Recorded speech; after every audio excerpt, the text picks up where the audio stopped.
Tell me. Okay, we're just going to give people a few minutes to join this session. They've obviously been in the waiting room waiting for this to start. We normally get around 70 something, but yeah, people trickle in.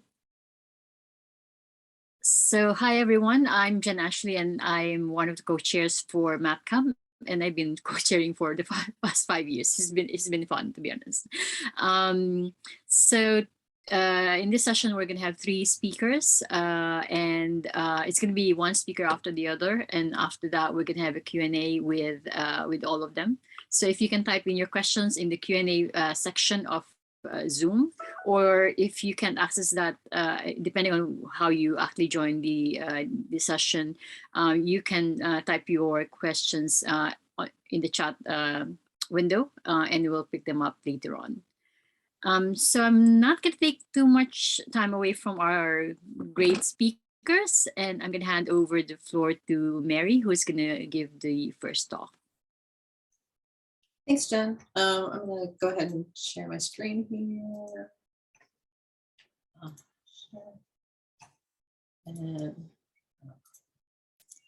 So I'm Mary Stevens, and I work at the University of Illinois.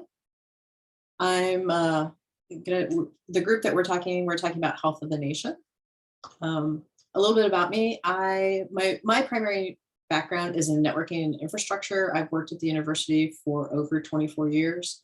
And the standard disclaimer, these are my views. They're not the University of Illinois views. They're my remembrances and my involvement in different projects. My background is in networking. I was over our infrastructure team, which does everything from deploying switches and routers to cable to security cameras to virtualization. And a few years ago, I decided I like strategy a lot more than operations. And so I moved over into an architect position so I could be more involved with strategy and doing those sorts of things. My undergraduate degree is in physics and I have an MBA. I am not a health expert, but in 2015, the university started a new medical school and I was involved on the technical team of making sure that the technical part of the start of the medical school was up to date. And then also I was involved in the university's response to COVID around technical areas. And before I get too far along, I wanted to say thanks to Ben at Hired Thought. I've relied a lot on his tutorials, his videos, his templates, which you might recognize in some of the things that we share later. So thank you, Ben, for all your help with my journey on learning wordly mapping. So when I was asked to be part of this group, I was like, why are they asking me to talk about health? And I realized there's lots of dimensions to health. There's the sort of normal physical medical term of health. There's also mental health, there's social health, there's educational health, and economic health. And they're all sort of interrelated. And as I talk about it within the university context, maybe some of that will become a little bit richer as we go along. So a little bit about the university.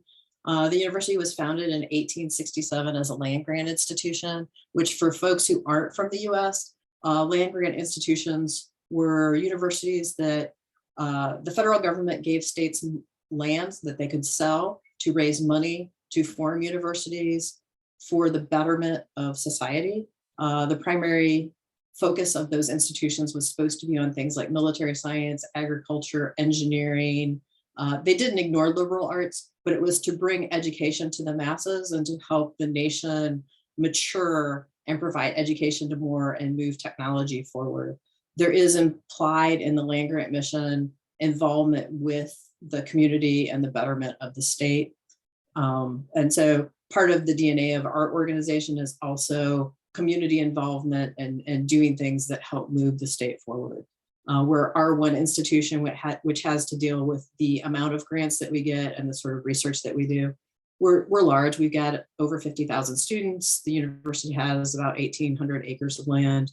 And for folks who haven't been involved in higher ed very much, one of the important things to understand about it as we go through when we talk about our response to COVID and health on campus is that the DNA of the university is that change is going to happen slowly with careful deliberation And the community is always going to want to be involved. There are committees about everything, it seems like. And so when you're in a rapidly evolving situation, that can be problematic, right? And so in our COVID response, we were actually going against very deep-seated patterns in our organization.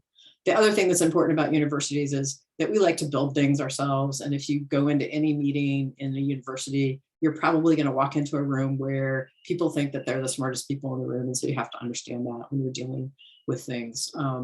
It's located in Champaign-Urbana, Illinois. It's a community of about 225,000 people, not too big, not too small. But obviously, the university has a huge impact on the economic health of the area. We're about 2.5 hours from Chicago and Indianapolis, and about 3 hours to St. Louis. So we have a lot of interaction with larger metropolitan areas. So before COVID, if you would have said health at the university, it would almost always be followed by the word and welfare. Those things are intertwined, maybe because our population is predominantly young. And so we don't have a majority of our population that normally is struggling with health issues. So we would talk about things like safety and security when it comes to security cameras, door locks, night rides, safe walks, the general safety of the population. We have a student health service and have had for a very long time. There are also mental health counseling services. There was quite a bit of information also provided to students around drug and alcohol education awareness, as you can imagine. Students leaving home for the first time as a residential institution, dealing with societal pressures. And then we started the new med school, which of course elevated health conversations at the university early on. So before MAP, the assumption of the university has been in-person instruction. All of our pathways, the things that we did, were focused around people coming to classrooms and obtaining instruction from TAs, from professors, or other things. It was the rare class that students would receive instruction online. We did have a little bit of that going on, but it was certainly not the norm. And the expectation is that people would come to the university, be in residence in Champaign-Urbana, and be in a room to receive their instruction. And so all of my maps too, I wanted to mention is I'm taking as my anchor the student as the anchor and their desire to stay safe while getting an education.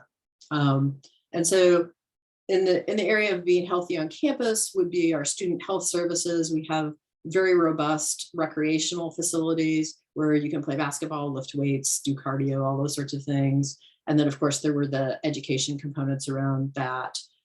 Being safe on campus, being healthy on campus, as I mentioned before, kind of the safety side of it, emergency phones, night and walk rides, security cameras, social experiences.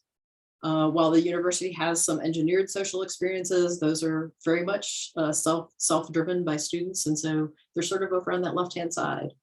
Our learning experiences very much relied on campus infrastructure, whether it's buildings, whether it was technology in rooms, or whether it's our underlying infrastructure. So before COVID, campus infrastructure was vital to the learning experience. And so then when COVID hit, and I think in the beginning, everybody thought of COVID as a bolt from the blue. But I would argue that the university had done some planning ahead of COVID. It was probably 10 or 12 years before there was the big scare about bird flu. And so there had been exercises around bird flu. We had done some work around incident response, to where many of the leadership in the university had gone through incident response training. And so while COVID itself was unexpected, the university had actually laid some good foundation for this sort of an event, to where it wasn't, we had not thought about it at all. We did have some ideas. However, one of the things, COVID really was this Mack truck that hit the university, and the fact that our assumption was that we would always do instruction in person. The other assumption of the university is that the university never closes, because we have things that go on whether students are in residence or not. We have research experiments that still need care and feeding every day. We have over 350 buildings with power and heat and all of those other things. So we still have to have people on campus, whether students are here or not. And prior to COVID, the university had only not had in-person instruction 3 times that I can find, in 1979 and 2007 and 2017. Other than that, classes, you bundled up. We're in central Illinois. We get a lot of snow and ice in the winter and very cold winds, but you bundle up and you go to class. That is the assumption. So when COVID hit, it was the sort of immediate public health crisis that the university had to respond to. Fortunately, in North America, it was hitting at about the same time as spring break. And so the response from the university was, when students went home at spring break, they were going to go home and then stay home to finish out the semester. We have a lot of international students, and so they couldn't necessarily go home.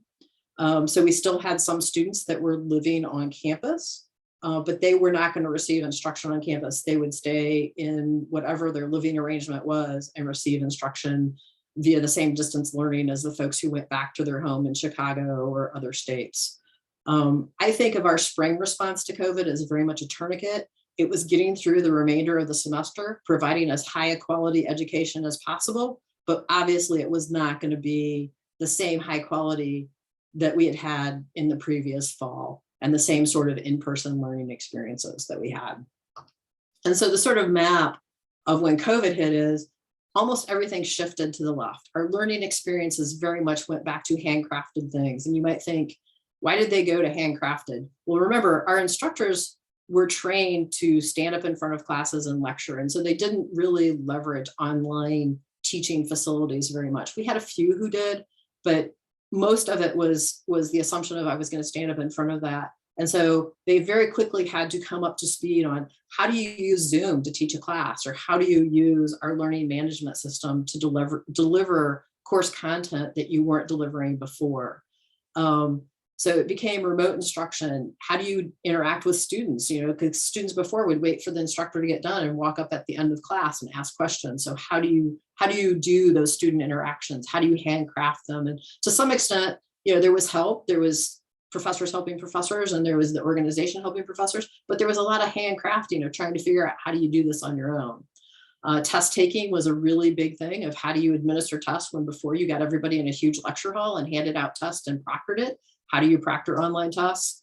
And before, we were relying on campus infrastructure. Now we're relying on everyone's home infrastructure and possibly equipment they had at home. Not every professor had a machine with a camera, for instance, or a mic. And so we did a lot of scrambling, as did everybody else, of getting cameras and mics into people's hands. And so really, like I said, it was a tourniquet. It was getting things there. We understood it wasn't going to be great, but we were doing the best we can to get through the semester. And there was a whole lot of everybody making it up as they went along. Our fall response was the university wanted to reopen and to return to in-person instruction. We knew that logistics and process were going to be huge. However, as an organization, we are highly decentralized. And so the partnership and cooperation that was going to be needed was going to be at an unprecedented level and was not necessarily a muscle we were really good at. And so it was something that we had to devote ourselves to and really foster. And then there's also, because of our land grant mission and just our relationship with the surrounding community, making sure that we were being equitable with the community. We didn't want to bring a lot of people back into the community and put the community at risk. And at the same time, we didn't want to be isolated from the community and have great testing where the rest of the community had no access to testing. So for the fall, we were trying to shift those learning experiences back to the right, to get them more into the product, the commodity sort of thing, not have them custom handcrafted by every professor, moving food and housing back to that better experience, that product retail experience. And actually, you might argue that the food and housing might have actually gotten a little bit better in that there were things that students couldn't do before, like order food and have food delivered, as opposed to going down to the cafeteria and eating at the big tables, things that students might have wanted before, or being able to order food and walk to a window and pick it up. Things that had been asked for before, but there wasn't a compelling reason to do. Social experiences we had no idea what was going to happen with social experiences because we had the outside influences of the community regulations and laws and other things. And so while we were trying to engineer what social experiences would be, we probably knew they weren't going to be as good as before. And there were also going to have to be limits that students placed on themselves as far as how they did gatherings. But fundamental and underlying everything of getting the campus back open and safe was going to be our testing for COVID. The university developed its own COVID saliva test.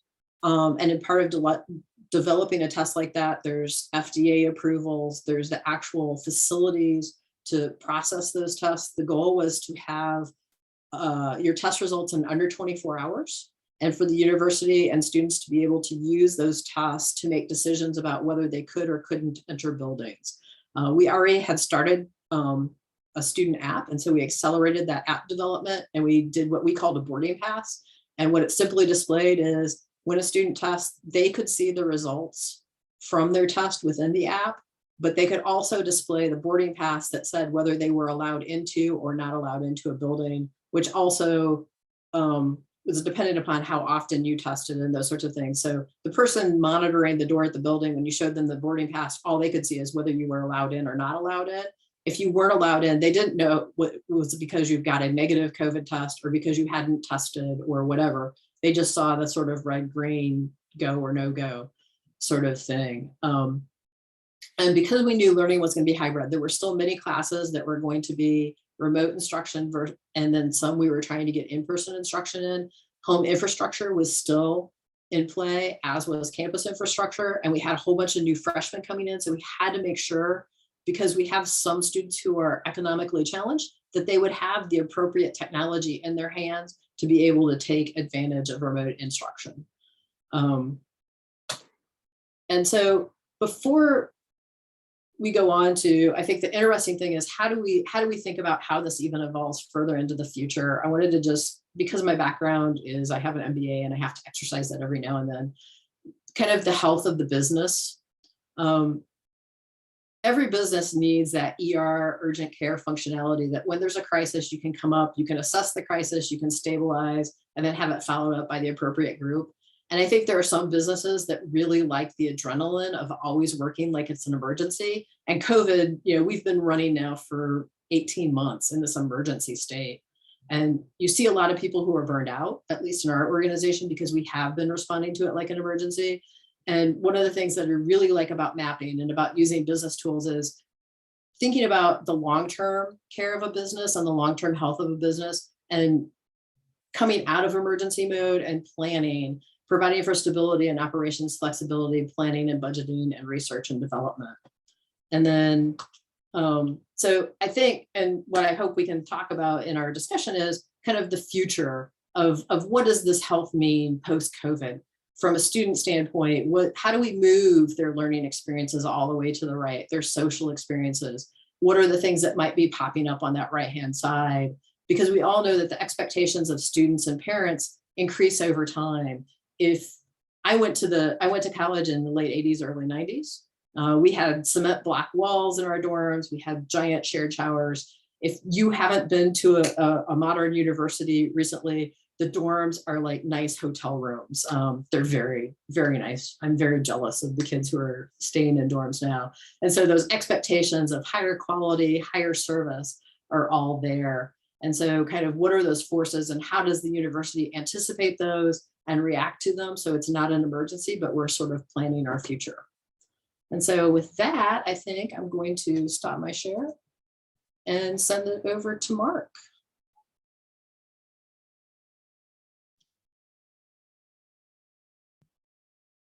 Thank you, Mary. So I'm going to share my screen now. So thank you. That's really interesting. So I'm slightly taking a different tack. I'm a consultant neurologist really, but I kind of got a hobby, an interest in IT and technology strategy. And actually, there's quite a lot of parallels really between diagnosis, management, and decision making in clinical practice, and strategy.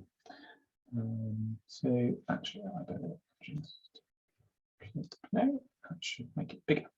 So so I guess one way of looking at this is to think about me seeing you in my clinic, and we've got to decide what we're going to do. And I guess actually we're always orientated towards actions. There's no point seeing you if I'm not going to do anything. And ultimately that means making decisions. And so actually it's about decision making and the information needed to make decisions that I think really interests me, both in clinical practice and also for a strategy. And I think there are a lot of parallels. So all of these maps are wrong, but I guess I hope they might be useful. I'm going to start out by talking about what we need at a kind of abstract decision-making level.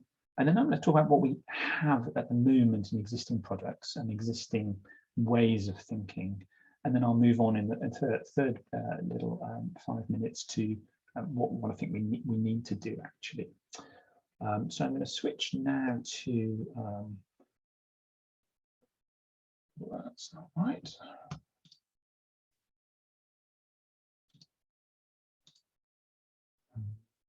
So I'm using the Visual Studio Code extension for audio mapping, which is brilliant. I'd heartily recommend it. So, so at the top here, we've got professionals and patients, and we've got to make a decision together, actually. It's a clinical decision. And mostly what we're doing is reducing the uncertainty around that decision to make it more certain. And most of that relies on diagnosis, and we may have a possible or probable or definite diagnosis. So already we're starting to think about, or maybe we'll generate a hypothesis and then perhaps try to prove that hypothesis. What do we need for diagnosis? So if I release these, so number one is pattern matching, and so this is a very well-established practice. We're taught that at medical school. It's a kind of gold standard of generations of doctors and health professionals have been taught this. It's all the way over on the right. We look at your symptoms, we look at signs, we do some investigations, we use our clinical skills. We've had a lot of training over many years for that, and so that's pattern matching, recognition. But it isn't always about situational awareness, and it is. And we've got to take into account things like Bayesian inference as well. So, if you've got a high fever and we're in Africa, you may have a different diagnosis to if you're in the United Kingdom. So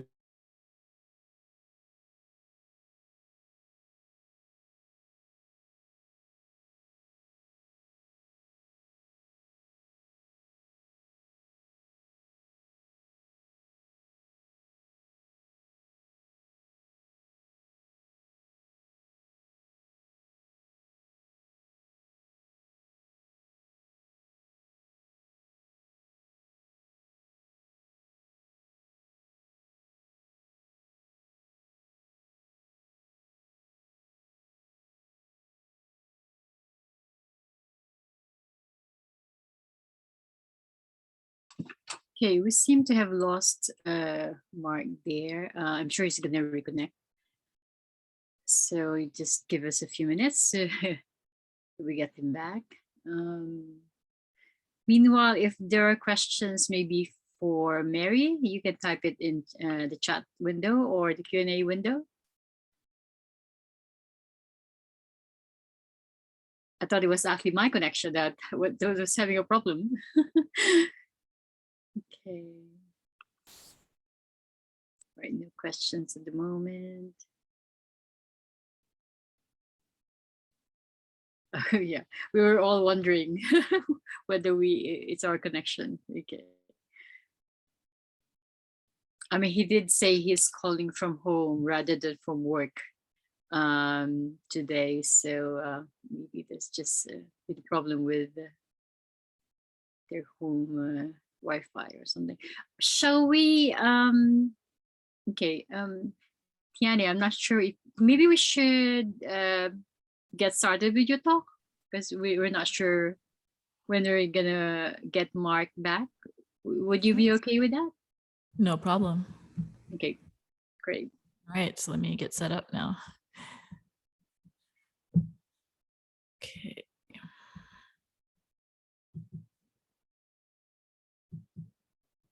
All right, hopefully everyone can see my screen. Well, we're going to pivot here a little bit, and thanks for joining this talk. I'm Tiani, and I'm going to be talking about some work I did with a group of people early in the lockdown on contact tracing, and how this group or people within this group and leading this effort had to pivot and respond to the environment. So we're going to talk about some of that. And it's better just to get into it. So I have 20 years in engineering and technology, a degree in engineering with electrical specialties. So I did some civil and mechanical studies as well.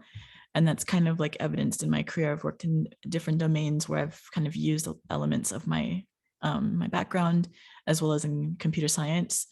I currently coach organizations in socio-technical change. So a lot of working with teams wanting to work in new ways, learning about DevOps and observability and metrics, and how to change organizations and work in different ways. I recently worked in Simon's industrialization research effort, and I was in the healthcare group, and I'm also clearly not a healthcare expert. And I was in this group maybe because I didn't know much. I did learn a lot actually over the year that we did this, and also through this work that I did on this project. So early in March of 2020, this startup founder that I worked with many years ago got people together, and it was this citizen-led effort, not for profit. Let's find a solution to help stop the spread of COVID-19.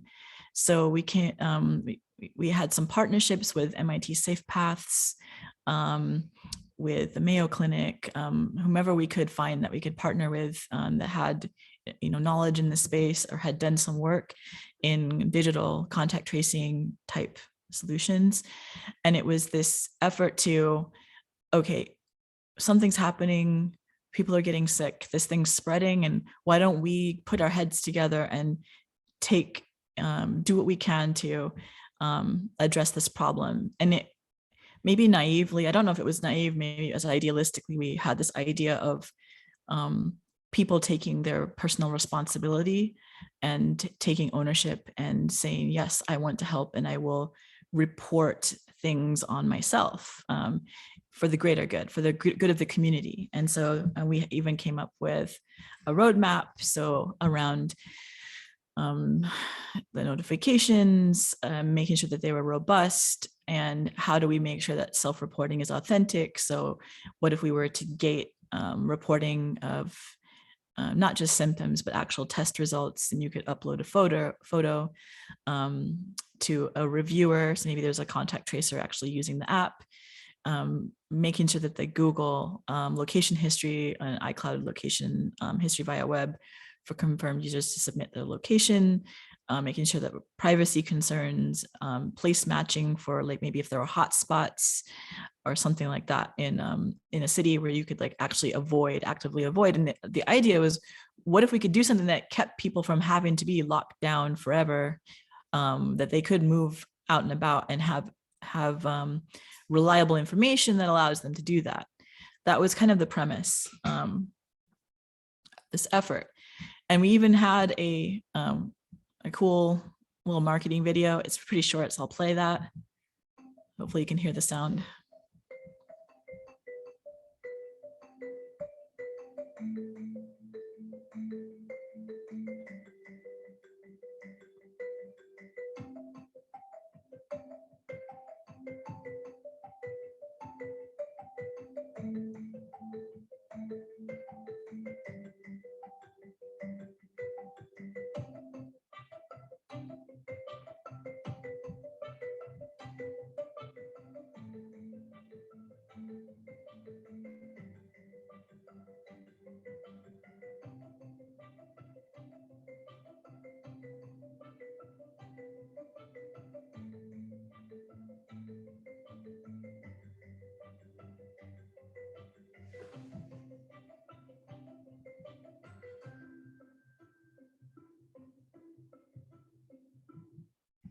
Okay, so you can see from the video that the premise was I want to do my part to stop the spread of the virus. So I want to help others, and I want to let them have the information in case they came in contact with me. And then also this idea of, can we extend it so that you have information so that when you're out and about, you know where to go, what to do, and how to stay healthy. And so I tried to come up with a map in retrospect of what was actually happening. So that was, early to mid-March. So the idea was for the general public having a need to stay healthy. And so I thought if I could decompose that, at the time early on, we had this idea, and kind of like we all say all the time, like the maps are wrong. So the dependencies could flip or could be different, but the way I thought about it was, okay, getting tested, letting others, friends and family, know if I've been if I become infected, being able to quarantine or physically distance, and watching for symptoms seemed to be like the early on the things we kind of started to know about. Getting tested was the thing that was not, you couldn't just go around to your local pharmacy and get a test. That's why I kind of put that as a like the dotted line into having reliable information in order to stay healthy. But it was becoming clear as time is going on what it means to let people know, what it means to isolate. And very soon we had information about what the symptoms were. And so that's kind of the placement from the map perspective. Vaccination, I mean, there's like, what about vaccines? It was a big question mark. It's this nebulous thing way off to the side. Like, what is it going to be? Will this ever happen? In fact, early days, it's like at least a couple of years before there's something we can even test based on how vaccines are created. And so the idea was, okay, if we can give everybody reliable information, then direct to the public, they can have the Corona Trace app, or contact tracers could be a middle person that depend on the app to provide reliable information that allows you to do things, behaviors that allow you to stay healthy. The app was a GPS solution, and we realized that a hybrid Bluetooth GPS solution would probably be more reliable. So that was one of the things we were looking into, and that was part of the basis of some of the partnerships. But initially, it was like, we have a GPS solution. This group of people came together. The Slack channel blew up within a couple of weeks too. I don't know how many hundreds of people, maybe even 1,000. And we had a group of volunteer product engineers, mobile engineers, and product people. And I was on the group of product people. It's probably like 7 or 8 of us that were doing discovery, talking to epidemiologists, like talking to researchers, writing user stories, working with the dev team, keeping our ear to the ground and seeing what news was coming out, what new reports, what data, all this kind of stuff to help this effort. And so the one thing that was definitely a product close to a commodity that most people have is their mobile device. And so what we were able to do was get a beta application. It was not in the App Store, but we had, like a test flight, that kind of thing, and a marketing website and the marketing videos. And we were able to get started off with, because of this big group of people that came together, all these different people had different contacts. They'd reach out to them. They'd raise their hand, say, let me in the Slack channel. I want to work on it. Next thing you know, we had like 500 beta users just at Warby Parker, just in New York, in Manhattan. So you could actually get the app and drive around, walk around, do something and test it out, or test it, with your friends. There's a dependency to getting it to the general public, obviously, to get it into the App Store. And that was something that was becoming challenging, but it wasn't really clear why. We're meeting their requirements, we're answering the questions as we go through the review process with all of the stipulations that they have. And that's where things started, as the weeks were going on, where things kind of went sideways. So I'm going to show where things went sideways. So basically, Apple and Google collaborated together on an API, and they had strict guidelines for how to get through approval into the store. And it was meant to be for government, for states, and healthcare institutions. So an independent just I guess cohort or collaborative that we were of people that were just doing this out of goodwill because we wanted to try to find the solution, knowing that contact tracing is something that works, we get X'd out immediately.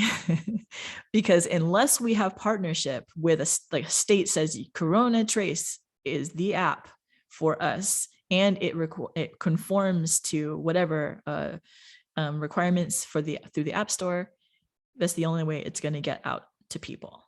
And so we ran into this hard blocker. So that was the tech infrastructure, the Apple, Google API that popped up. And what happened is that the regulations, micro regulations at the state level, were influenced by this technology that was created. So not only did it make our application and all the work that we had done for however many months to that, when this became clear, we had to pivot away from that. And so this group of individuals, particularly the founder, thought through, well, what could we do? What are the needs? Who is in a position to take control of their environment, and in terms of tracking and giving information and helping people to be healthy? Well, we're all in a lockdown. And so what happened is there was a pivot to seeing the shift between the employer and employee relationship. So it's kind of similar to some of the things that Mary was describing in her talk at the university. So in a lot of workplaces, there was this emphasis on a fun place to work, how to attract and retain employees. What it moved to and what we see today is a lot about flexibility, it's healthy and safe, that kind of thing. Health and safety was more about those posters that you saw like in a break room, or depending on the type of environment you worked in, to now like top boardroom concerns. Like there's this element of disruption in employee health and safety, there's liability, and there's like, how do we actually find a way to continue business in some cases so that we can continue the business, so people can stay employed, all those kinds of things that come into play.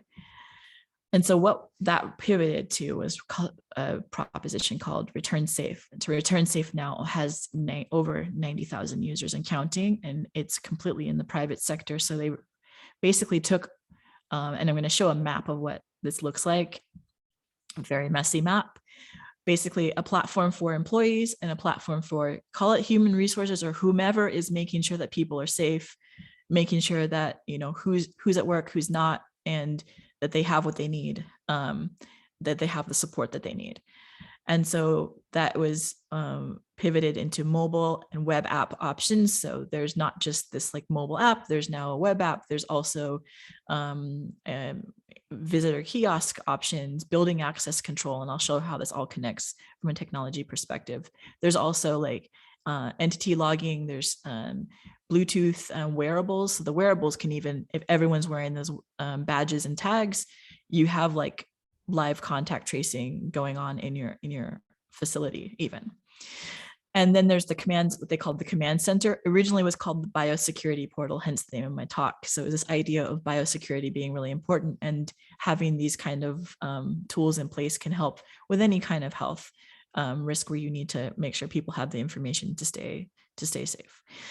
And so there's vaccination status tracking, vaccination card validation, tracking for exemptions, that all being very new and very much driven by the federal mandates for vaccination and OSHA requirements. Testing results, screening, entry passes for events, and then also case management. So we have people who are at home, we have people who need to be cleared to come back in, that kind of thing.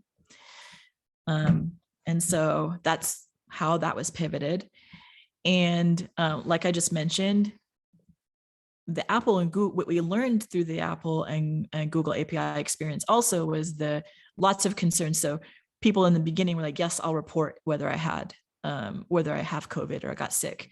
And as there's more news, more coverage, more questions, more articles about privacy and safety and data and securing your identity, people started to like shy away a little bit.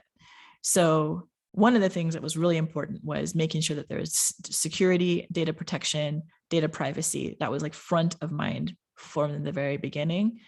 And as well as like compliance for OSHA. And these are like the 5-step, the actual like what private in this private sector, what entities have choices how to implement this.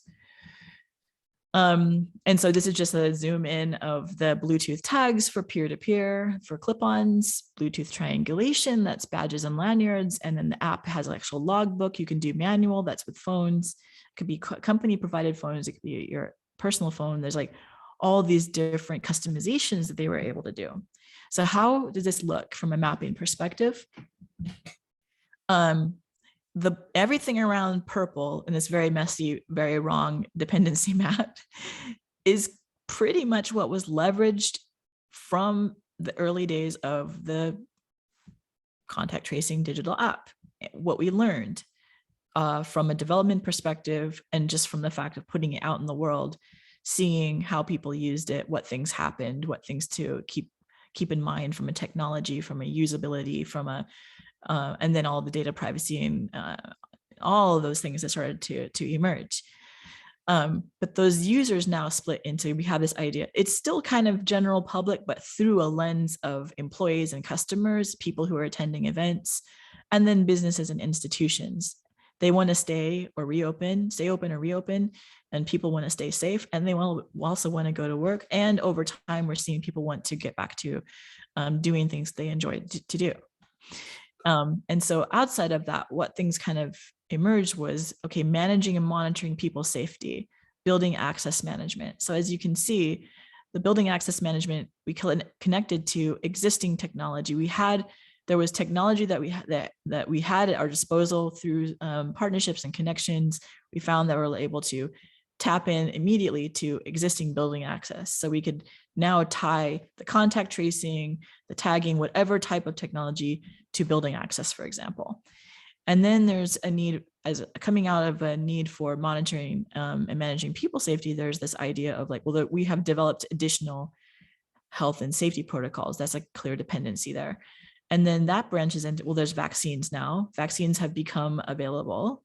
Multiple vaccines have become available, and they're much more easy. They're easy to get now. Most people can get them. And there's testing management. And then there's also the CDC guidance. So those things are kind of feeding into the health and safety protocols. And then, but these are the things that have like a lot of flex. That's why I put those with the dotted lines there. OSHA requirements are coming in now. People are trying to figure this out. What does it mean to have the mandate? What does it mean to have exemptions? How do we track it? How do we show that we've complied? What kind of reporting is going to be required? Like, those are, I think, big questions. And then, as you can see here, like all of these things kind of connected in some way to the existing technologies, which then just had little elements added on, which were the tags and the badges, the web app and the portal, which were kind of like easy pivots for this group that knew how to do that already. And so the idea was to go for the private sector. And I think that was like it's been a really like interesting experience to see this idea of how to respond to the environment real time. And what's given this group particularly competitive advantage is the ability to do that, the ability to leverage existing technologies, the ability to find a system to keep track of what are the latest regulations, what is the latest information that we know. And then in working through all these different companies, institutions, event centers, learning a lot about what it takes to manage these workplaces or these places of business, or these in some cases educational institutions as well. What kinds of custom workflows are needed? What are the other kinds of technologies out there that are being used? And how flexible do we need to be? Those are some of the things that they've had to grapple with as they go along. So it's been pretty much a whirlwind and a wild ride, and that's my talk. That's my last thing, and just to mention, is that, which is kind of outstanding, is so the proposition from Corona Trace shut down around March or May, and May is when they spun up with Return Safe, and between May to June, July, they were getting sales and had this actually deployed between June-ish to September of this year. So last month, it's in that period that they got up to the 90,000 users and counting as of right now. And so with that, I think I'll turn it back to Mark. Thank you very much. Thank you. I'm so sorry that my system failed. Hopefully it won't again. Been online all day and it's been fine. So hang on now. Right. Can everyone see my screen now? Is that working? Excellent. So I think we were talking about situational awareness for clinical diagnosis, actually. So I was talking about the importance of probability, actually, as well as pattern recognition. So, but then I wanted to talk about feedback, actually, because feedback loops for us are really important as well. So the faster the feedback, the faster we iterate, the more we learn and the safer we are. And that's not that dissimilar to the kind of strategies that you need in things like DevOps. So, you know, the quicker I get a result from a patient, the better, actually. But it's not just about that, is it? So it's about feedback. So if I just remove the next, remove the next part of the map, we're talking about feedback for individual patients, but we're also talking about feedback for cohorts of patients. That might be attending a single facility or shared characteristics, so a particular diagnosis or particular treatment or particular intervention. There's also a third, which is about advancing knowledge. So we may, you know, not genuinely know what to do in this clinical situation. So, you know, there's trials, clinical trials. So we need fast feedback, and the faster that we learn, the better our health service, surely. And so, you know, over on the right there, we've got the kind of factory model of health where, you know, we just do the same as we've always done, and it's been taught for 50 years. And over on the left, we start to build a learning health system. And I think we're only at the beginning of that. So feedback needs continuous learning. So it's really interesting to use mapping to start to think about the aspects that may support a continuous learning system. And one of those is continuity, and we neglect that at our peril.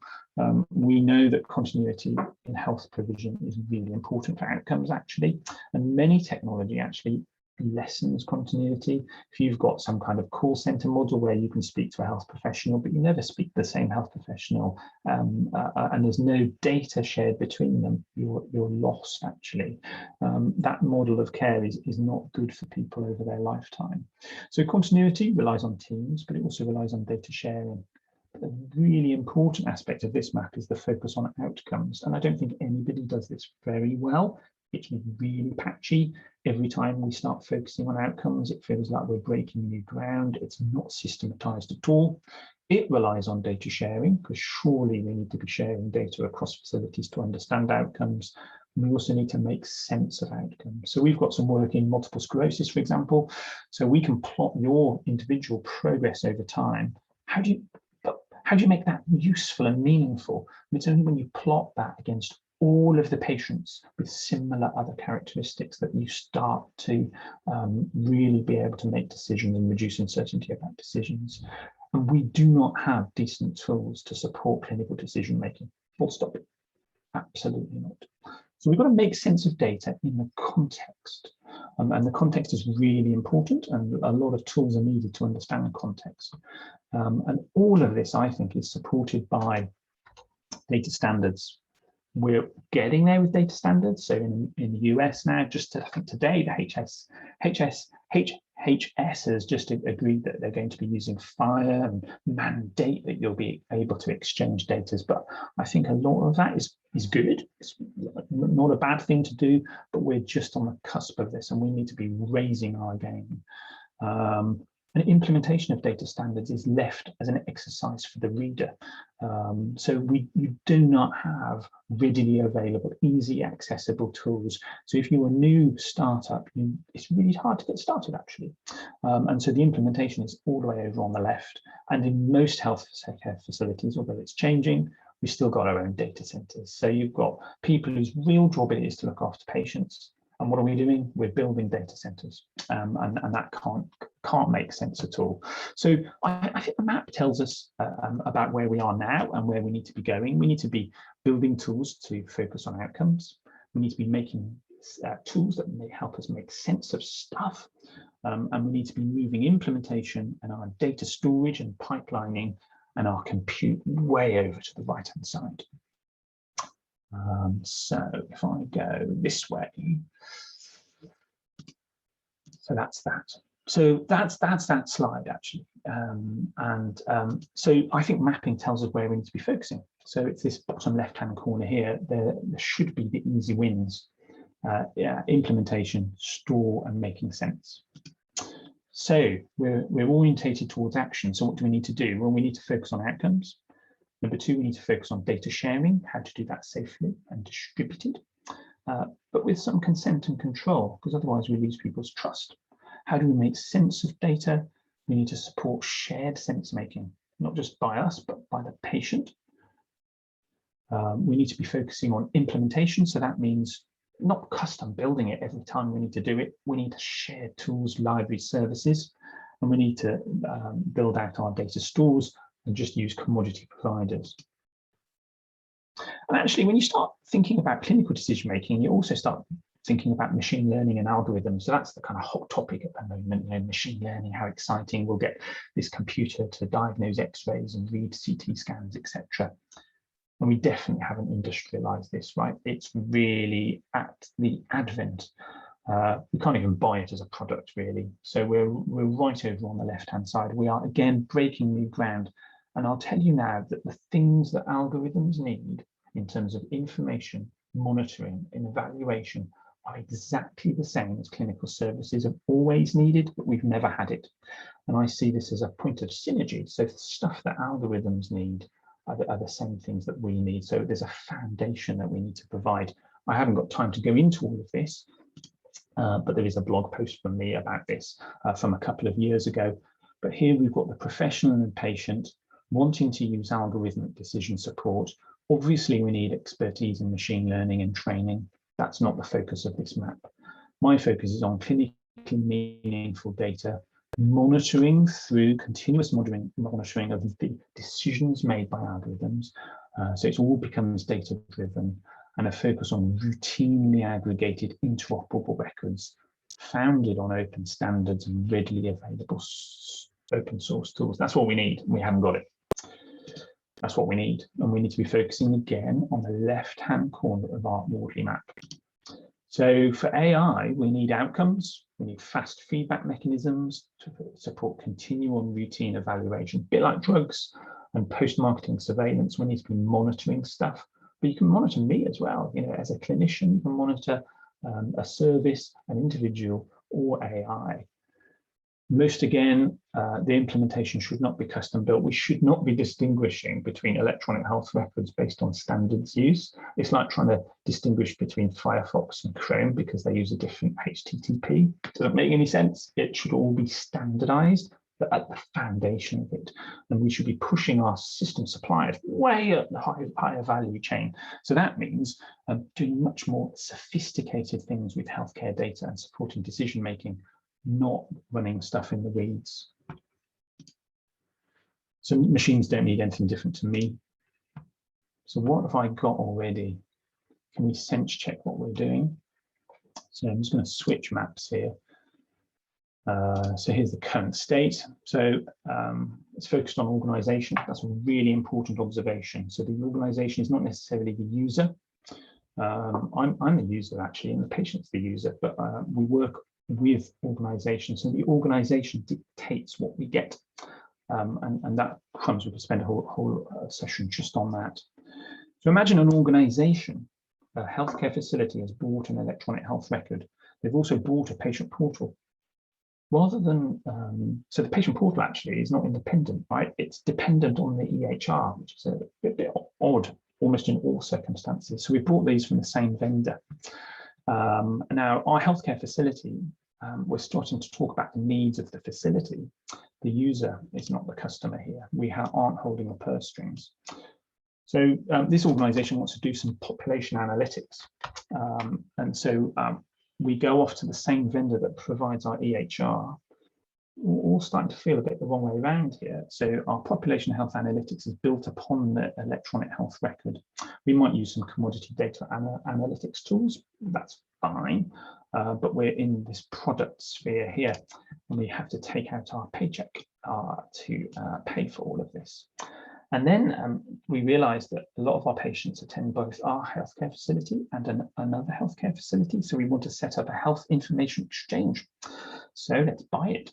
And that's what people do. They buy a health information exchange that is dependent on the EHR. So you can do this now with the big two main products that are available. And then you realize actually that none of this does what we actually want, which is a bit of an issue. So we start to build out our in-house development. So we're doing some custom work, but we have to buy in the API product. So that's odd as well, isn't it? Because the API is dependent on the EHR, whereas surely the EHR should be dependent on the API. We're all back to front here. So we bought this off-the-shelf EHR, and we've got to do a lot of customization, which is always a red flag, and that's dependent on the API. Oh goodness! So we want to take part in research. So that's an interesting one. What facilities do we have for research? Well, it's normally quite separate. So we've got a ton of different research registries, joint registries, breast implant registries, all kinds of different things, but you have to log into those. So for our stroke work, we have teams of people who enter data in a separate system to track outcomes in stroke for research. It's a bit odd because it's not embedded in the dumpity-dump in the day-to-day of your clinical care. It's all the way over here, and we're doing it differently for every single research project, which is really weird. So you might have a patient with multiple comorbidities, and yet they're registered on 3 different research registries. It's not embedded in the day-to-day clinical practice. Very strange. And of course, actually, when we bought the EPR, right, we had to do a ton of customization to start with. So when you go to healthcare facilities, you find out that they had to actually hire more developers because it needed integration with all their other kit, and it needed a ton of customization for suiting local workflow and process. So workflow and process ends up down over here on the left. It's a bit interesting. And all this integration work is all custom built because it's really hard, because there's not a lot of standards involved. And then, of course, some of our capabilities are dependent on standards, and that means collaboration. So there's some cultural stuff here, and we need standards bodies. And then, of course, all this kit needs data centers. That's fine, but most of the legacy stuff is still in hospitals, like sitting on an old-fashioned server somewhere. Some of the modern stuff, actually, to be fair, most of the modern EPRs are running on cloud providers. So you've got this kind of mixed picture. It's not ideal, is it? There's no platform here, although the EHR vendors will tell you they're a platform. They are a platform for their own products mainly, and that's an issue. And I'm not sure a thin wrapper of APIs is going to do the trick for us. So obviously we need to look at evolving some of this. We need to be looking at pushing out APIs to becoming commodity and building stuff on those rather than them being on everything else. And we need to be moving stuff to the right. There's an interesting thing here that emergent practices are kind of missing. So if we have something new and innovative, we're locked in here. We have to build on this. And I think that's a real problem for us. And it's not only when you step back and put all of this in context that you start to understand that. So that's the sense check of where we are now. I don't think it's very good, and I think we need to do a lot more. And I really did naively hope that the big tech giants would have come in by now and sorted us all out like white knights, but actually I've been really disappointed. D- in my book. They've really focused on data services and compute.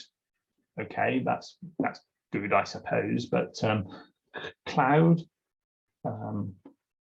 is more than just moving the data center, isn't it? It's not just that. There's more stuff here in terms of what we could do in health and care, and they're not grabbing hold of the opportunities.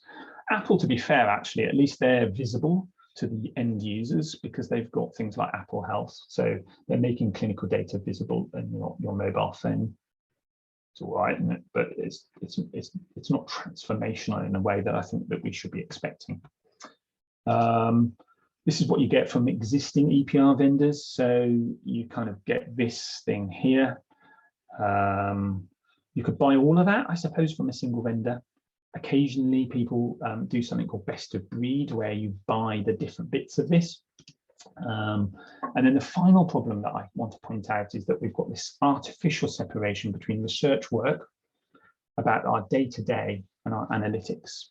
And they often have separate funding, separate managerial streams, separate leadership, and actually even separate tools. Like we use different software languages and services and libraries, and yet we're dealing with data we're dealing with. Really strange that we've ended up in this state, and stepping back and understanding that all we're talking about here is different levels of granularity and a model of consent, and it's all actually the same.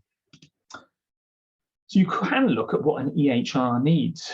What does an EHR need? Well, you could decompose the EHR into all of these different modules. I don't like looking at it like this, but it's one way of looking at it. The EHR needs billing, and billing needs ordering, understanding what we've ordered. It needs clinical data, and it needs identity services to know who to bill. And I think EHR design tells you that it's all come from that. I'm afraid it's not focused on outcomes. It's not focused on transforming the health of a population. Maybe that's unfair, but I think this is the case. Actually, there's some novel stuff about workflow, but it's really immature. And all of this is then dependent on some core, more simple building blocks, actually, which you can buy from other places. So if you're doing a best of breed, you can buy documents and results and radiology. And luckily, there's some standards work here, so that actually they probably are interchangeable, and that's the model for the future. But this stuff needs to be moving to the right. And all of this is based upon a foundation of reference data and terminology and making sense of data, which we don't really have at the moment, but should be over here. And some of it is already over here on the right, already a commodity. So this is you buying a monolith. I've just bought all that. I've got staff identity from a Windows domain controller, and I supplement it with some data, but I've brought this in. It's a multi-billion-pound thing for a health facility, and maybe I tack on some easy integrations, and I'm stuck with it. And is that a good model? Well, that's the question. You can do best of breed. So I bought a different document repository, laboratory, and radiology. I'm sticking this together using standards. It's okay. It's not a platform, though. You end up really with closely knit, tight end-to-end integration. It's really difficult to decouple, and you end up fossilizing and making things really difficult to change. So, just to finish, really, I wanted to start really from the beginning with the user needs, and I don't want to start with that one. So where I want to go is this one, and just to finish off, this is where we have true needs. So I think it's all about decision making, and I think that we have evidence. So we need to support our decision making with robust evidence. Data. We need to take action, and we need mechanisms to do that in terms of process and workflow. And we need to communicate that. So I've left out communication on this because it gets otherwise too complicated.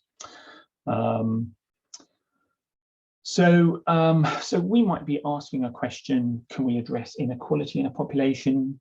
Is this treatment safe? Does this intervention improve our patient outcomes? Should we use this high-risk treatment in this patient? When should this patient be seen? Can this patient be sent home? What is the treatment? Does it actually matter what the decision is? These are good examples. And so what we're talking about here is decision support, aren't we? We need evidence to reduce the uncertainty around decision making, and we do not have good work here in decision support. We do have some meaningful data. It's patchy, but you can kind of buy it off the shelf, products to support you collecting that. But again, we haven't focused on outcomes.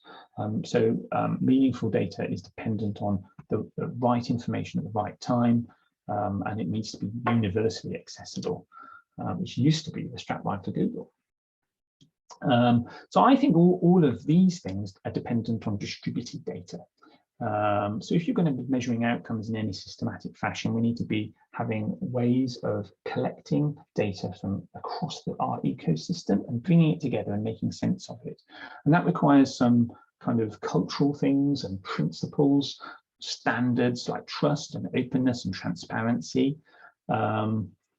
these are good practices that we should be inculcating within our ecosystem. And then when we take action, we need workflow solutions. So we need to orchestrate stuff across multiple organizations. We can't do that at the moment. It really becomes organizational centric. So if I have a patient and I need them to have this and that and this and that, it all needs orchestrating. And this is something that's really underdeveloped at the moment in the healthcare system. There's little flexibility and agility and adaptability. We don't use low-code, no-code environments. We don't use rules engines. And all of these things are potentially really good things in health and care to make sense of data and make use of data. A lot of this becomes declarative.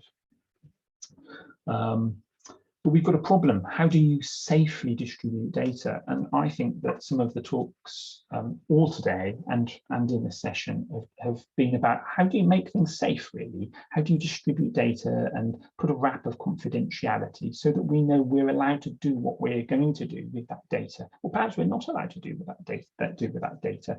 So I think a lot of what we need in health and care is about distributed data, resource location, and finely grained authentication. We don't normally have that. So if I'm working for a health facility, I normally get access to everything in that healthcare facility. And we can't use that for the model in the future. There is a huge amount of work that we need to look at in terms of distributed communication and distributed orchestration across systems. And that requires distributed control and the much greater use of privacy enhancing technology, things like secure enclaves for safe data processing, differential privacy techniques, so I can send data to government, but I know that they can't re-identify that patient, or I make re-identification really difficult. And there's even things like homomorphic encryption, which are coming on every year and may become practically useful in the next 5, so that we can actually send data and process it and it remains encrypted. And of course, to support all of that, there's some foundational platform services which I think really must be pushed over to commodity services. So knowledge bases, reference data, terminology, the data store, how data is sent around the pipes. This should be all the basics. And yet most of the time in health and IT, this is what people are focusing on.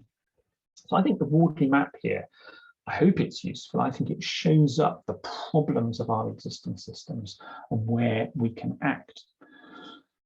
So I've just got 2 more things here. So there's the slide, and I think that it divides it into 3 really. So we've got a platform that runs along here, and I think that platform at the moment could be focused on data and data standards, and making open source software libraries that make sense of data readily available. And then I think that we need to be looking at lightweight, user-centered, really composable tools that we can stitch together to solve user problems, which will all be different. So I'm not talking about building an EPR, I'm building the tools to build an EPR. And then I think that we need to recognize these novel and ambitious disruptive technologies that could absolutely transform the platforms of the future so that we can share data safely. So I think that's the plan. I think that should be our plan. We need to focus on outcomes. We need to measure value and performance of health systems, and we need to make the use of data just completely ubiquitous and to create learning health and care systems. We need to look at health data sharing so that we're using privacy enhancing technologies more and more. How do we inculcate that? How do we make that a commodity? So it's just like, I don't think now about HTTPS. We should be doing this for health and care data. And how do we build systems that inculcate trust? So we need foundation of people, professionals and patients understanding that we've got systems in play that support clinical practice, that recognize practice when it's going wrong and allows us to take action. And most of the implementation of the core things need to be shifted right over to the right. We need much more use of open source data. We need to create 2-sided platforms really. And that should just be absolutely creating the foundation for totally new models and markets for health and care applications that are much more sophisticated than we're talking about now. So I'll end it there. Thank you very much.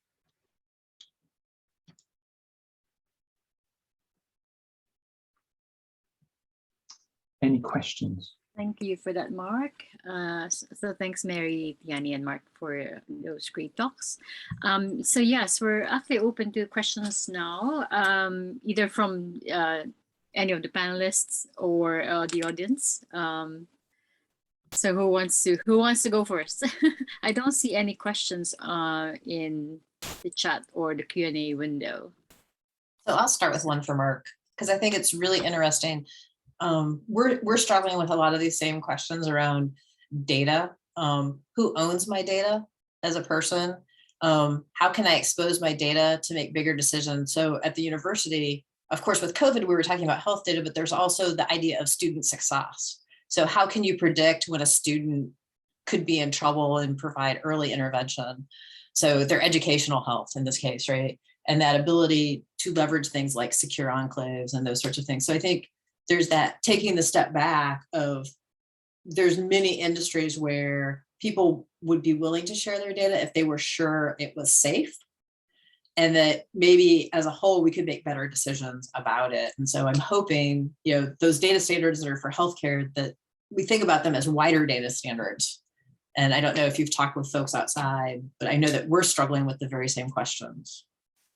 Well, I think that's right. And listening to talks all through today really is the commonalities that people experience, and that mapping kind of shows you. You step back and you go, well, actually, there's a core set of capabilities that are the needs of the things that you want to do, which are completely different to the needs that I want to do, but they're shared capabilities. And it's really interesting bringing people of different disciplines and domains together, because actually until you start doing that, you don't realize the commonalities. My worry with all of this is who funds all of that, because actually that to me is probably a 5-year project. Some of the technologies there are really interesting and are absolutely critical for where we should be going, but who's going to develop and pay for those kinds of things? I think the first mover will get an advantage there, because actually if you can provide secure and safe ways of doing trusted computing and analysis, you get a huge advantage for the future. So I think the mapping shows us that. I think so. And the other thing that in looking at your maps, I thought of many of the things too when I think about maps is that as things grow organically, like you think about an EHR started with some very basic components, and it's like, well, we could add on this and we can add on that, how messy things are, and how over time do we evolve and maybe simplify that messiness and make it better, right? And in IT, we talk about it as Brownfield versus Greenfield. And sometimes it's just you burn down what's there and you totally start over. But with an EHR, that seems almost impossible. I don't know. Yeah, I think you're right. And some of that will be then liberating data from an organization, and depending on your ecosystem. So, if you're in a state-funded model of healthcare, this should be easier. Should be. I'm not sure it is, but it should be. And I'm really interested in the commons, and how actually as a society we make better use of data. But until we get trust and those core kind of principles in the middle sorted, I don't know how we solve that. Okay. Thank you for that, Mark, and thanks for the question, Mary. So there's a question here from Angela. Let me just read it. Does culture show up as pivotal between custom built and commodity on most maps? Anyone can answer that or respond to that question if you want to. Well, I think you're probably referencing me, that I've got those as good practices in the middle. It wasn't really deliberate; it just came out as that. Often, actually, I think culture is kind of a core dependent. We need to depend on lots of different cultural factors to deliver what we need. It just so happened what was right slap bang in the middle, and I think it's good practice. But I'm not sure that the some of the cultural aspects that I've been talking about are really over on the right-hand side where they should be. These should be absolutely kind of bread and butter to our systems, but they're not. They're just really good practices that the best are using, and so that's where they ended up. I don't know whether that's the case in all maps. I'm sorry. I don't know why this question reminds me of something that Mary explained when we were doing one of our teaming sessions before, about why her university decided to build and come up with their own solutions versus buying something off the shelf, and some of the unique either culture or just the culture, the mindset to problem solving. That was something that I keep remembering, and I don't know if that is part of this question too. That was something that was really interesting. Interesting to pop back into my brain from time to time from that conversation. Yeah. Yes, because Mary, you did say, you seem to be, as an organization, able to respond really well and very rapidly, and you managed to actually get your systems up and running, and then even help other organizations, didn't you? Yes, yeah. So, I mean, we did develop the saliva test, and we set up the testing centers. We were able to leverage existing. So we have a veterinary medical school, and so they were able to take lab capacity and leverage that. Looking from the outside and even from the inside, our culture probably, if you would have said to me 5 years ago, I'd be, there's no way we could have built the response we did. But there's also a culture of community that said, we have this driving thing we want to open in the fall. And so we put all of our effort towards that. And we laid down old alliances and grievances, probably is more of laying down old grievances and coming together. And so I think there's the culture that we saw on the outside, which was this siloed, individual, very decentralized thing.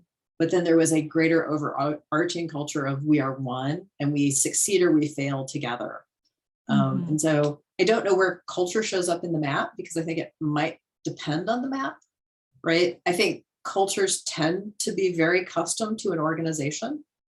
And so I would almost always put culture as a custom part, and is handcrafted. And I don't know how immutable it is or how changeable it is over time. I think it's very hard to change culture. Yeah, for me, this was it's an interesting one, because the proposition for contact tracing for all was very community, very much we're all in this together, very much, and it was people from Europe and Germany and Asia and Canada and all over the United States, literally on their free time at nights getting together to build this thing. But there was, so that was like one thing they could say, that was culture. But then you could say if culture is kind of an output, like, of what you do, the overarching, I guess I would say there would be a theme of people that had startup in software technology, and that informed literally a lot of whether we custom built something versus we found something that's out there we can integrate, use and integrate and leverage for a solution to get things out there quickly. That was something that I noticed, which is definitely between custom built and commodity. I don't know if that, but then there were other things I think that came into play that probably might not be on the map, like things where you're trying to respond to change so quickly, you're making intentional trade-offs that might result in tech debt, things like that. I don't know if that's a cultural question as much as, what the organization is doing and deciding in pursuit of its purpose. And you see that a big shift as it moved into into the second proposition, which was actually a for-profit, but for public benefit. I think it's a B Corp effort to do good and at the same time be viable, which is what the maps are really about. They describe, that's one of the first things that we talk about, is that they describe how, how business works, how capitalism works. So that's an interesting question, something interesting to think about. I suppose COVID, has been a kind of big stone disrupting everything, and it's shown some good things like that collaboration and the idea of commons work that kind of supports everybody, not in competition perhaps, but actually kind of core to everything. But it's also shown up our problems, that if you didn't have flexibility, adaptability, actually, shouldn't we have had a set of building blocks of Lego bricks over there that we could just take? And instead, lots of us have had to kind of start from nothing with a lot of these things, and there's been a lot of duplication. So there's good and there's bad, and COVID has kind of, I think, opened the box to that and shown us some of the problems. And my worry is, once this external pressure ends, that collaboration that you're talking about, maybe that will disappear again. That's a shame, because actually, there's a ton of stuff that people should be doing in a collaborative way. Okay. We've got another question here. How do you map across multiple organizations? Example, one map across an ecosystem that involves tech controlled at the local, regional, national level? Or can a map help show the overlap? Let me know if you want me to read that. It's also on the chat.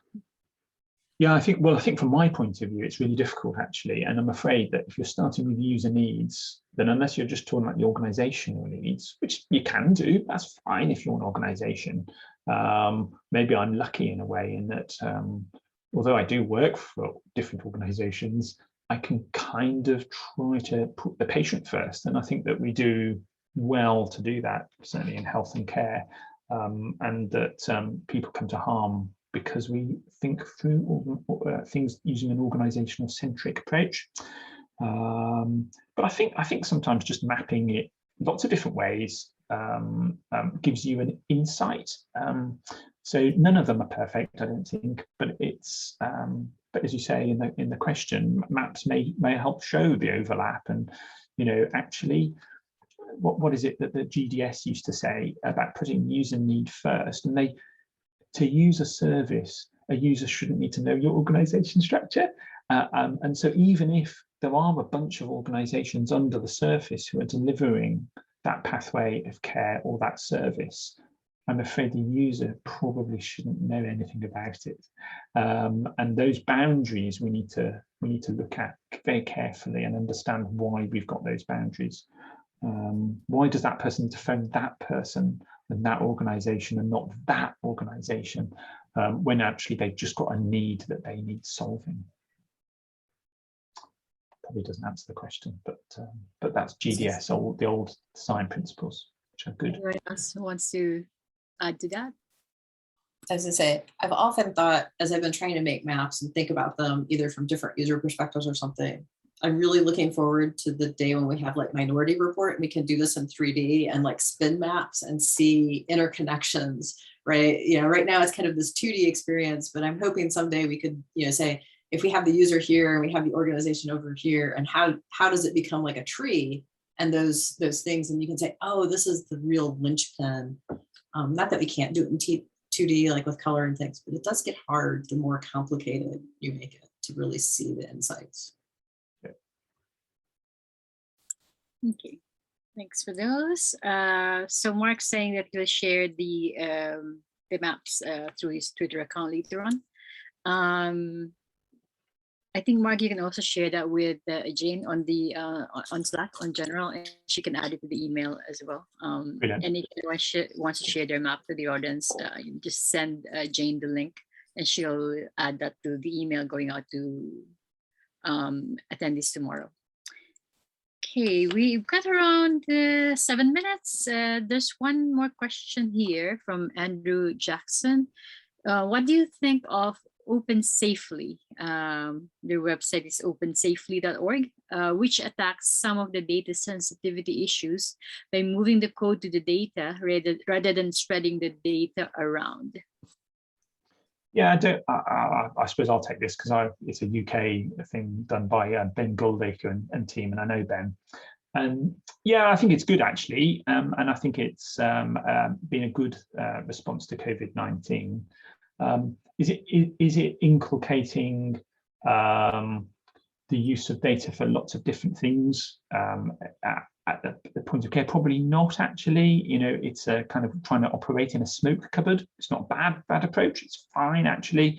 And of course, so just for anyone who doesn't know, it's kind of aggregating lots of GP data, so primary care data in the UK from different basically electronic health records in primary care, and they bring all the coded data in, and then they can do analysis using it.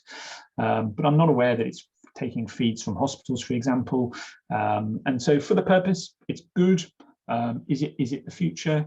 It may be a component part of it, but and it's better than we had before. But it's not really the kind of transformational approach that I think we need for the future, where we put tools to make sense of data everywhere.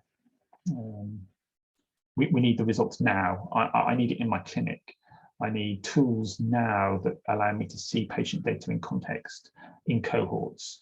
And the danger of systems like that is that we continue to treat analytics as something separate to the day-to-day use of data. In the old days, it used to be go to the ward via the library, whereas now it should be seeing your patient via the data, and that should be the way that we're moving forward.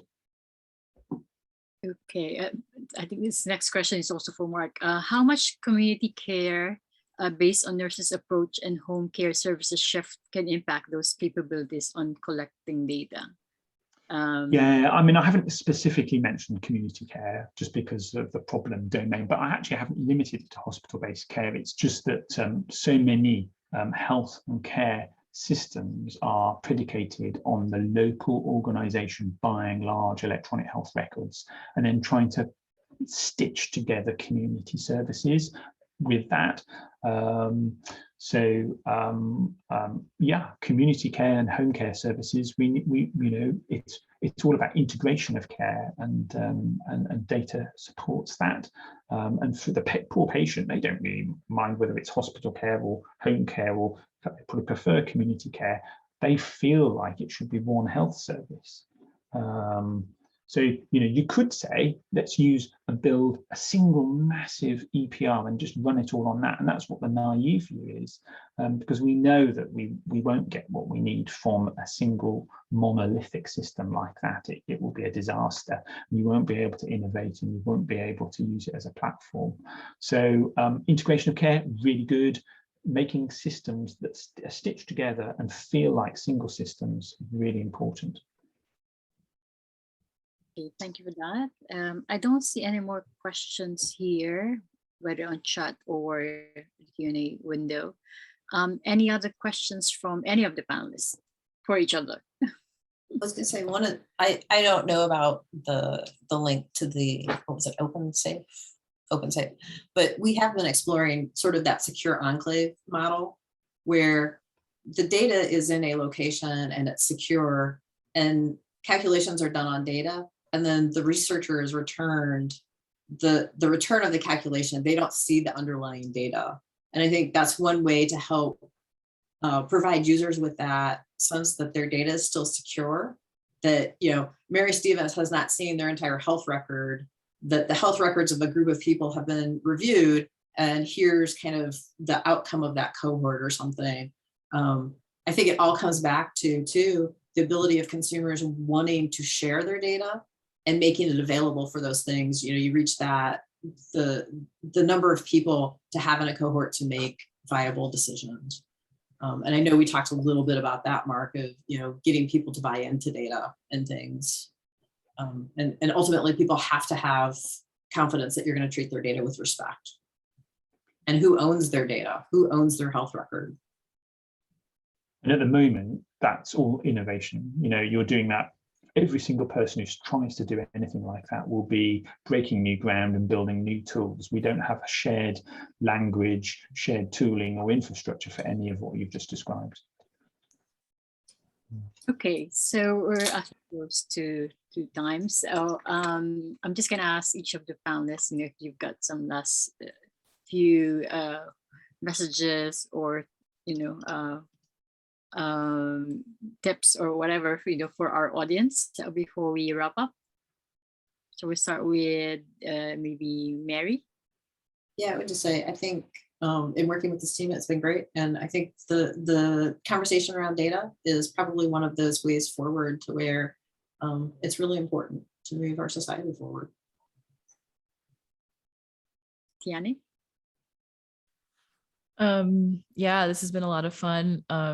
It's the idea of data is interesting, especially in the healthcare. It's something that came up in the research project. It's something that also came up in the themes with the contact tracing and tracking and managing health. And it's something that come up in other projects I've worked in for clients with how do you get the latest research and use this data to provide better care, and how do you make it available sooner than years down the road. So I think this is a really great area to continue to discuss and look for innovation. Mark? No, thank you. I've really enjoyed it, and thank you to Mary and Tiani. They've been great colleagues, and you, Jen. Thank you. I think Tiani's talk about capabilities for flexibility and adaptability. That's really, really vital for all of this. So we do need to be able to adapt and flex to change from the environment, and COVID has shown that. Okay. Great. So thanks again to our great speakers tonight, Mary, Tiani, and Mark. And thanks everyone for joining us tonight. There is, I believe, the networking area is still open. And I believe there's probably going to be a wrap-up session following this. So if you want to join that or go to the networking lounge, hopefully Mary, Tiani, and Mark can join us there. And if you've got any more questions, you can also interact with them there. So yeah, thanks again everyone, and enjoy your evening or morning or afternoon, wherever you are. I know some people are calling from the US and other parts of the world. So yeah, enjoy the rest of the day. Thank you again.